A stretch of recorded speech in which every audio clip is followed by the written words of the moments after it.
and welcome to Women's Wednesday. My name is Priya Patel, and I am reading from Texas.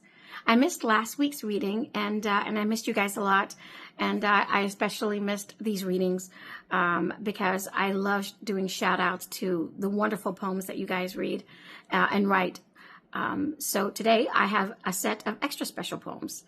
This first one is by Jake Razzacue, and it's a lovely love poem called Your Smile Said It All, and that's a beautiful title in itself. I had no idea of what romance was all about, much less how to go about it and stepping into the altar of love, a distant dream as impossible as touching heaven's gate. I was just an innocent and naive and vulnerable youth, embarking in life's shallow water, ignorant of the mysterious deep ahead, blind to this passion of the heart and the sight that launched 1,000 ships in Kingdom Fell, along with gallant souls to the beauty and mystery of the most beautiful face that God created. I took just one look at you, this grandeur of paradise revealed eternal, your presence that set the place ablaze, and with your beauty divine that even God blushed. Your face shone from the darkest pit of the deepest ocean bed, unreachable like the stars, but brightest like once God's favorite archangel. My eyes devoured your beauty like a ravenous predator. I stood hapless like a strange bystander, an insignificant speck in the sand of time. You glanced at me once in passing, and your smile said it all. How beautiful is that? Thank you so much for that beautiful poem, Jake. I loved it, and I'm sure everyone here that listens to this poem is going to love it too. Thank you so here much. At Oxford, England. And today I shall be reading to you a poem by C.J. 2 differences equals 1. I sit here and elaborate. Two people from different cultures and worlds collaborate. When feeling and emotion start compromising, two hearts that discover love start realizing. In two worlds they feel like they do not belong. The courage of faith brings forth substances of love to be strong. The world around them starts to revolve. The feeling inside starts to evolve. The differences they don't try to resolve. They embrace each other tightly, allow love to dissolve. Knowing their differences is something special that blossom out in time, they let down their guard and put everything on the line. Rage of feelings start to flow, love in their spirit starts to grow. The smile in their faces starts to glow, their love for each other starts to show. Spirit in their soul starts to stimulate, intimacy in a touch starts to elevate. The beauty of the soul starts to captivate. Some people call it love, others call it hate. The feeling is scary, but feels so great. The touch of love you can never duplicate, a feeling the world can never explain. Some people call it love, others call it pain. It's when you let go of your past and allow it to end. Two different worlds, two different people, transform to something more than friends. Two different cultures equals one, allowing two people to become one spirit, allowing negative spirit to end, opening the door for two hearts of love begin.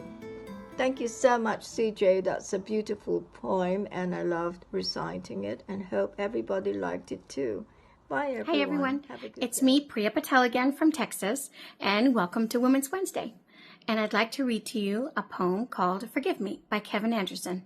This is a poem that's a little bit of a departure from the poems that I normally read, but it's so well written, and it's so heartfelt, and it really touched me, Kevin. It's a beautiful poem. So thank you so much for writing it, and I hope you enjoy my reading of it. Forgive Me by Kevin Anderson.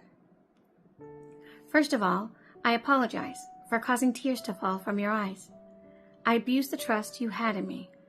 Now I'm the last person you wish to see. Forgive me for the pain I caused. The loss of your trust has given me pause. I've paused to look deep within. My actions caused me to lose a valued friend. I'm a shattered man without you to hold my hand. Every day I miss your touch. Is asking your forgiveness too much? From deep within, I make this plea. Please restore your trust and forgive me. First of all, I apologize for causing tears to fall from your lovely eye. My thoughts. And that's Forgive Me by Kevin Anderson.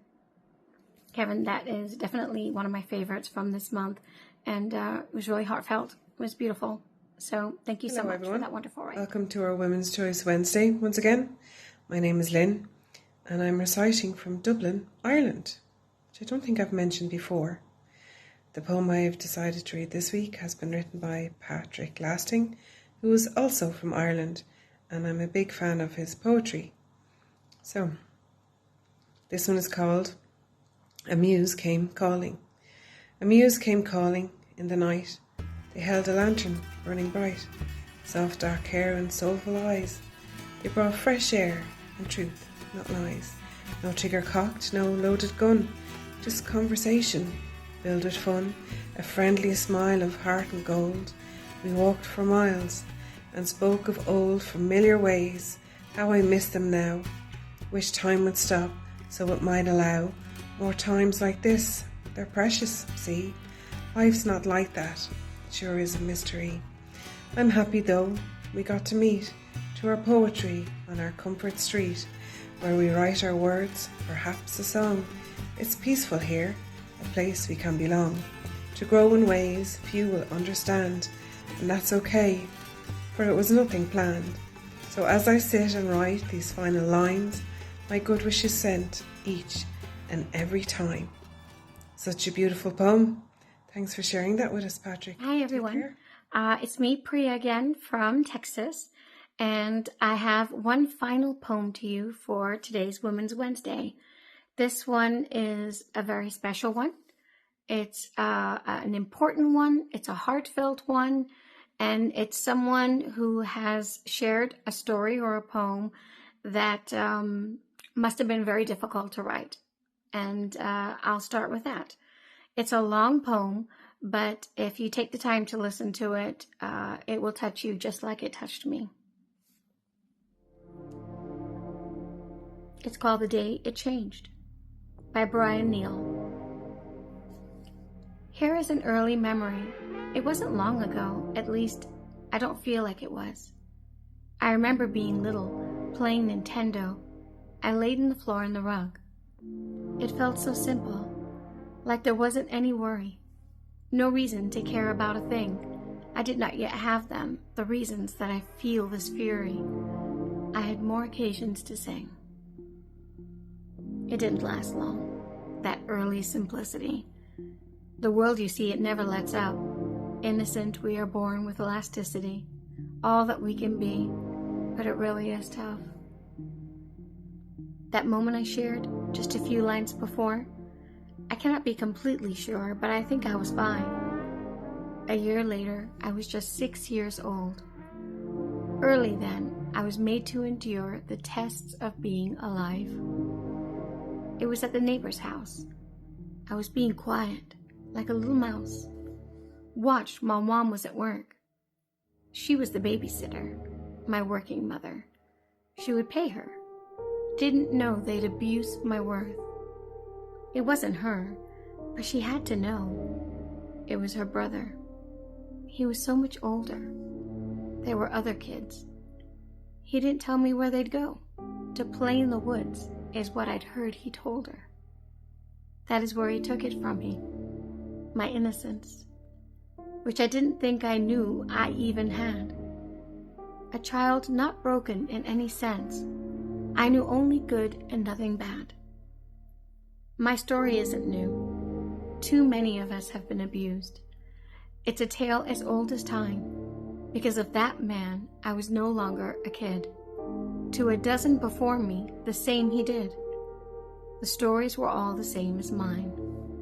We all pretended that we don't feel it. Pain in the rest of our lives. As we grow up, stuff it far enough down, to not have to reveal it. We live in our own trauma, because hard to feel loved. I'm not unique in this. We are really all the same. Everyone I know has a story about that day, the moment where they first were introduced to pain. From then on, their life forever changed. I don't know everyone else's story, but here is why I share my own. Someone in the world out there has a story that nobody knows. I'm hoping if they read this, they feel a little less alone. And that was The Day It Changed by Brian Neal. Hello, And this is Brian, Ruth I gotta from the tell Isle you. of Wight, and today I've chosen a poem by Ashley Carey, and the title of it is called Sister. A midnight walk along the sea, so I can dwell in memories of playing in the garden beds, old play clothes with fraying threads, running up and down the street, the feel of cool grass on bare feet. We played pretend, no hearts to mend. We didn't know the world yet, too young to even feel regret. When Dad was there to hold our hands, never needing any plans, I never thought I'd have to whisper in prayers alone to my own sister. But until the day I see you both, that love I keep, it's safe and close. Thank you. And that poem's by Ashley Carey, and that's so beautiful. Thank you for writing that. It means a lot to me.